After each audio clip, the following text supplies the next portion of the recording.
I'm delighted to say broadcaster and journalist Lars Sivertsen is with us this morning. Lars, good morning to you. How are you? Good morning, guys. How's it going? Yeah, good. Tell me, before we get into the World Cup itself, what's your instinct about where Cristiano ends up playing football? That's a fascinating question, isn't it? Because you can obviously understand from the money side of it, some sort of transfer to Saudi would, I'm sure, appeal to him. But surely with him, you got enough money at some point. That shouldn't be a motivating factor for him. I know that's easy to say about wealthy people. They all seem to be quite happy to accumulate more wealth, and perhaps that's just how it goes. But all the stuff about not being happy at Man United and Man United not progressing as a club that he's come out with, all that looks a bit stupid if you then move somewhere that doesn't have much of appeal in the sporting sense. Surely he wants another crack at some kind of big time level of football, wherever that may be. Now, I think if he's willing to maybe ease off with some of the wage demands, that there might be possibilities for him there, even if it's not quite in the stratosphere that he imagines. But you can imagine a club in Portugal, for instance, or one of the sort of secondary big the tier club in Europe could take him. But it's a very strange situation, I think, because there is such a discrepancy between where he appears to see himself and where I think most of the sport sees him at this point in time. The money for the European teams is very interesting, because you can't really justify paying 600 grand a week or whatever the fee has been up to this point in wages if you're anybody who isn't PSG, and turns out they already have some good striking talent there. Maybe Real Madrid might be able to justify paying him something, but again, he's going to be a bit of an opportunity stopper, unless the injury that Benzema has is more serious and maybe comes in. Yeah. And even, I mean, we see him linked with like Napoli. Like, I don't think he starts ahead of Victor Osimhen. I mean, I think it's a strange one with him, because like, I'm not writing him off. He obviously is still Cristiano Ronaldo, and he still has some incredible sort of goal scoring instincts and all this. But he does have some limitations that makes it really challenging to set up a team around him. And I think the teams at the very highest level, I'd be surprised if any of them went for him, to be honest. It feels like the changing of a guard, Lars. I mean, you see Ronaldo heading to Saudi potentially. Messi's performances not the same as he was, and then the likes of Mbappe and Haaland just kind of taking over. It's passing of the guard in many ways in football at the moment. Yeah, no, it certainly is becoming very, very clear. I mean, you could argue that actually the last World Cup was the moment when we understood, in a sense, that while they're still great, Messi and Ronaldo are kind of on the way down a little bit, whereas Kylian Mbappe sort of announced himself, had announced himself, but showed in that tournament that he is the coming man. And certainly this tournament, it's completely unavoidable to reach that conclusion. He's not even the main man, Messi, with Argentina anymore. Like, you're watching the match last night and you're seeing people like Alexis McAllister stepping up, and all of a sudden a team that completely revolved around him just doesn't anymore. Yeah, though I would say that in the specific case of Argentina, that might not be a negative. I think part of their problem in this time where they've had Messi for the national team is that, we watch them play, and it seems like some of the players are almost in awe of him, and there's a tendency to just give him the ball and just wait and see what happens now. Whereas even if you have Messi in your team, it's good if the team functions like a normal football team, where people make runs and move around and do the stuff that normal football teams do. That kind of actually helps Messi do his stuff. So I think in that sense that might be a positive. Having said that, not super impressed by what they've done so far in the tournament. Argentina, really strange, because I've watched some of their qualifying games, and obviously we remember them winning the Copa America, and they looked like they were really actually putting it together, and that this could be the time when finally they have a team good enough to help Messi and carry Messi along to actually get to the final. But not impressive so far. I think one of the things that happens as well in World Cups is that teams suddenly find themselves over the next week. And there's so many examples of teams stuttering through group stages, and then somebody finds form, something happens back to back, or a penalty shootout goes their way, and they're suddenly free from the burden of what it was that was holding them back, or a row in the camp allows the manager to finally pick the right team. And I think we're kind of waiting for a couple of the teams who are not performing well to have something either go horribly wrong or horribly right. Argentina are kind of in that mix for one of those teams who you could see a significant step up in improvement, or they could crash out horribly against Australia. Yeah, I like that. I think that's a good shout. I remember Roberto Martinez of Belgium said that after the Canada game, he was kind of, they won the game, but the interview after the game was a little bit more of an aggressive questioning, obviously because they were terrible.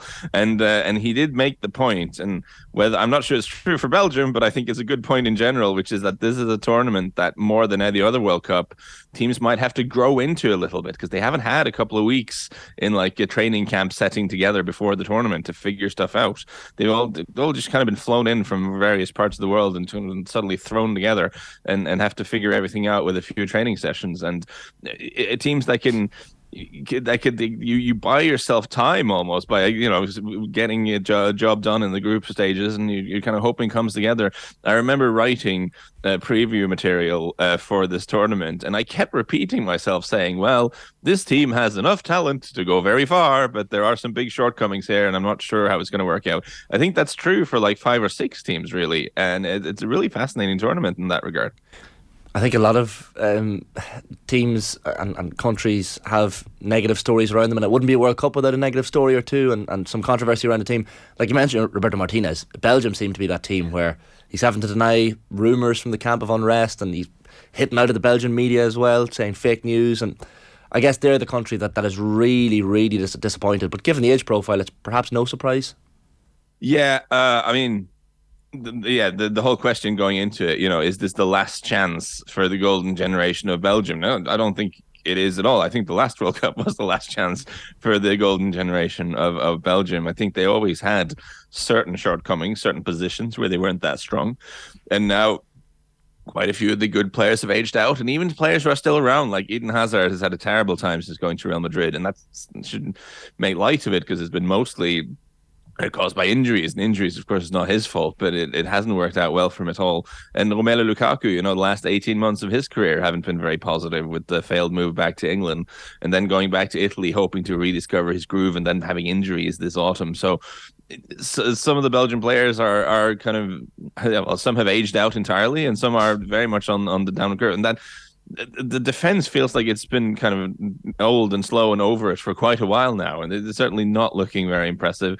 They did, of course, try to bring in some fresh impetus with Andre Onana in midfield in the last game, and that he gave them some legs. But like a midfield two of Andre Onana and Axel Witsel, it's not exactly very sort of from a playmaking perspective. I mean, suddenly you start having trouble moving the ball forwards. They were very, very unimpressive in that game against Morocco, and I'd be really surprised if they were able to do anything today against Croatia. It's funny, isn't it? But at the same time, if they were to suddenly get an electrification of form from one or other of their key players, you can see how one player can drag a team to quarterfinal, semi-final in this World Cup. Yeah, that's the caveat we keep having to make when we're talking about these things in a setting that is recorded and broadcast through the technology of the internet, is that to avoid looking stupid in the future, you have to always say, listen, all these things can be wrong with Belgium, but they still got to have Kevin De Bruyne. It's entirely possible that in the game today against Croatia, 5th minute, Kevin De Bruyne just slaps one in the top corner from 30 yards, and off you go. I mean, that's how these things can work. And World Cups are funny because very often when we're talking about football and we're analyzing football teams, we're kind of talking about systems and who's got a group that works and who's got a method that works and a process that works. Because over a sort of 38-game league season in the Premier League, for instance, having the best system and the best group and the best collective and the best method is usually what'll win it out for you in the end. And that's true to an extent about the World Cup, but the World Cup is, I think, so much more about moments as well than just having an ideal system. I mean, we'll get to Australia in a minute, but it's a case of if you have individuals who can execute when it really matters, that can fix so many things for you, even if a lot of other things with the team is wrong. As you say that, right, I'm making the case, oh yeah, I can see England doing well, I can see Spain doing well, I could even see the Dutch doing well under get the system, have somebody have a moment, get the system right, have somebody have a moment. You can apply it basically to everybody, with maybe the exception of France and Brazil, who are so supremely talented. But even then, like, Brazil have a really, really old centre-back who surely some of these kids are going to run past at some point, and he's going to haul down, and whether or not the referee or VAR gives the penalty could be the decisive moment. And that midfield of France, like, really? Is Rabiot going to be one of those players that we look back and go, he won a World Cup, he was brilliant? Maybe. Yeah. Yeah, no, I do have to say I quite like the look of France so far. I mean, this is sort of I'm not much of a controversialist, but I will argue I actually think, in one sense, the injury to Benzema helps them, not because Giroud is a better footballer than Benzema. He absolutely isn't. But I think also these tournaments are about not just having the highest number of good players in your team and the best players possible, but the right balance and having a team with like constituent parts that fit well together. And ever since Benzema came back to the French national team, it's like, oh, it's great, you've got Benzema and Mbappe and Griezmann, it's incredible. But like the balance there hasn't looked quite right to me. When you have Giroud playing and Mbappe playing slightly off him, like everyone knows whose job is what here. Everyone knows who is the big star and who's there to do a job and to facilitate. And I actually think Didier Deschamps has hit upon something with this team now, a midfield where you've got you've got no Pogba, no N'Golo Kante or anything, but Rabiot has been less bad this year for Juventus. He's got a good engine. He runs around a lot. Him next to Tchouaméni is pretty solid, and we're seeing Antoine Griezmann drop deep in a much deeper role than he's been playing before. Almost, I mean, he looks. They put him in like a number 10 spot when you see the team lineup on paper, but he's really been moving around and helping out more like a midfielder for a lot of the games. And with then Mbappe and Giroud in that connection that we know works, and a sort of resurgent Ousmane Dembélé who's finally managed to stay fit for a while and is showing good stuff. Put all this together, and that looks like a really good football team to me, I have to say. Lars, I know you're supposed to have journalistic integrity and therefore be completely immune to the charms of who wins or who loses, but who do you actually want to win? Well, I wanted Denmark to do well, so that's not, just for the sake of Nordic bias. That's obviously not happening well at all. I'd want... Just on a personal level, I want some kind of underdog to do better than expected. I've been really, this is way out there. I'm not saying they'll win it or anything like it, but I was really impressed with Morocco in their first two games. Yeah. Just because I remember, again, doing preview material, writing about Morocco going, hang on, there are actually quite a lot of good players in the squad. But will it hang together? Because, they fired their manager after qualifying. So Walid Regragui, who's in charge, he hasn't been there for very long. And you wonder, is this going to work collectively? How do all these players fit together? They've got two right backs. What do you do about that? All this sort of stuff. So that was my question. But against both Belgium and against Croatia, I thought they did a great job in stopping the opponent by being very clever, not pressing super high all the time, but by positioning themselves such that you make it difficult for the opponent to play out, with Sofiane Amrabat doing a really good job tidying up in midfield, really well structured, looked really well drilled, and it'd be great to see an African country do well in the tournament, and really they look like a team that's going to be kind of awkward to beat and awkward to play against. I kind of want to whisper this, Lars, but could England win it? They could. I think they're in the group of teams who I mean, to my mind, you put kind of Brazil and France ahead a little bit in terms of who are the favourites. But then there's a cluster of teams who I frankly find very hard to separate at this point in time. And sure, there's enough quality in the England team to win it. The thing that's a little bit ominous is what happened in the US game, where you met a team that has a really energetic and frankly good midfield, which the US does have. That trio of Tyler Adams and McKennie and Yunus Musa, those are good footballers, and they have a lot of energy, and they just really put a lot of pressure on those central midfielders to England, and England just couldn't play anymore. They just weren't able to live with it, and they weren't able to move the ball forwards the way they want to, and that I thought was a little bit ominous. I forget who it was. I'm sorry, I'm stealing someone's joke, but I saw someone on Twitter write that, the midfield of Declan Rice and Jude Bellingham are supposedly worth £200 million, but here we've been outdone by a man named Tyler. I mean, that's not a good sign. And there was a little bit of that in that game. Listen, if you look at that squad, of course, there's talent to win any game, and if you have the players to win anyone you come up against, you've got a chance at winning the World Cup. But the way they sort of stopped functioning the second you really put pressure on that midfield, that worried me a lot. Do you think there is a situation where we could, I'm just looking at the round of 16 fixtures here, half of them are set up so far. USA and Netherlands, Australia playing Argentina, Poland, France and England, Senegal. Is there a universe here where we could have something like 2002 where you had a South Korea and a Turkey in a World Cup semi-final, and maybe underdogs can go fairly deep?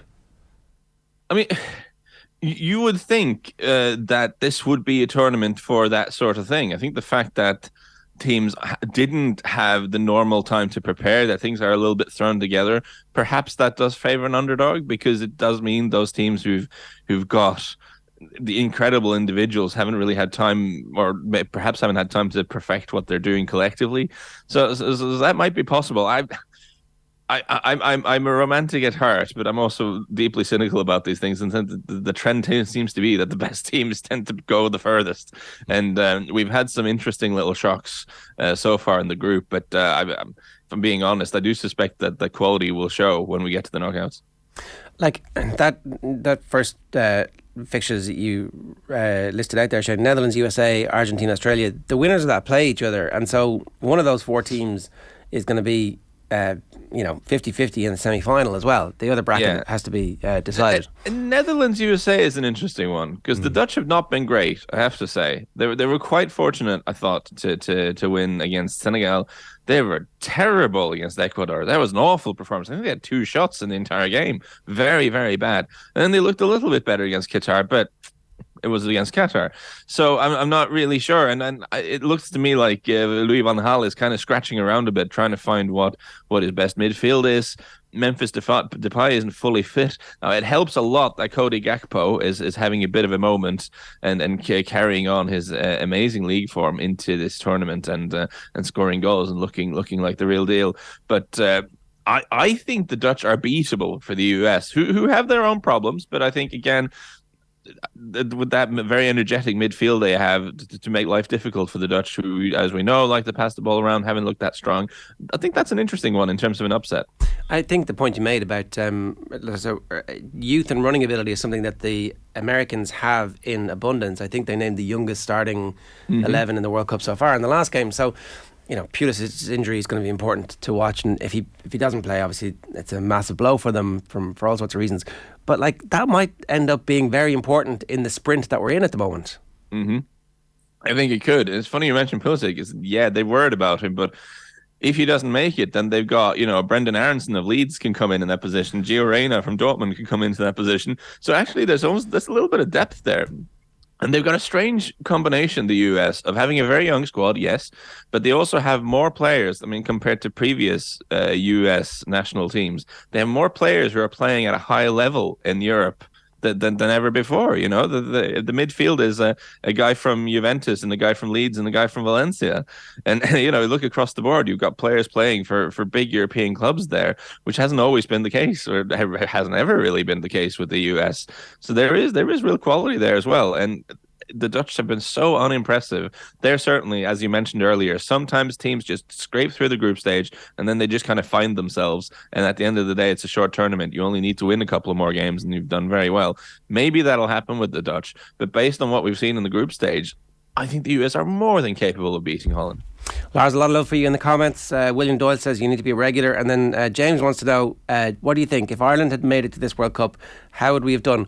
Would we have won any games? Well, I think you could have. Yeah, I think if you look at, I know this is slightly different from what you guys are doing now under Stephen Kenny. You're trying to play more football and be more confident with the ball and have more possession, which I think is a good direction to go in. But you also have to say, if you look at what Australia have managed to do, of being very combative, quite direct, but just really winning your 50-50s as much as you can and just not making life easy for the opponent and making them work for everything and hoping to catch them on a bit of an off day.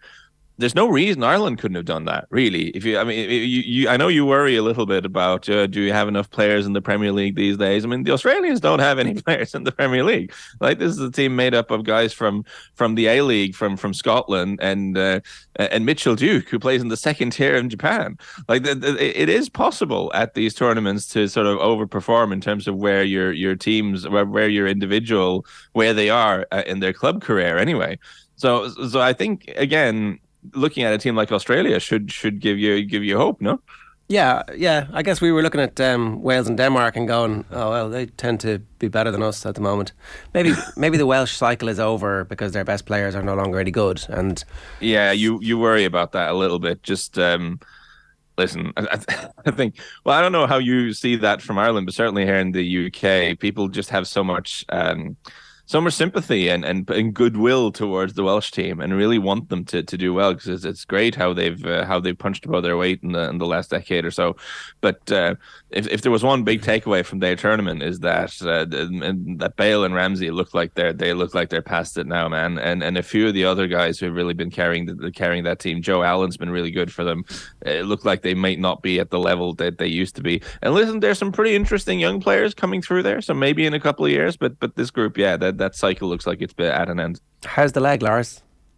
That's very kind of you to ask. It's getting better. It's getting better. It's a long recovery time, but I'll get there. Well, we wish you all the best. Nothing better to do than sit on the couch and watch football for the next month, so that's okay. It's good. I can do all the exercises on my ankle to get it moving again, so it's great. Listen, great to have you with us. Thanks a million, Lars. Cheers. Anytime, guys. Bye. It's Lars Sivertsen there.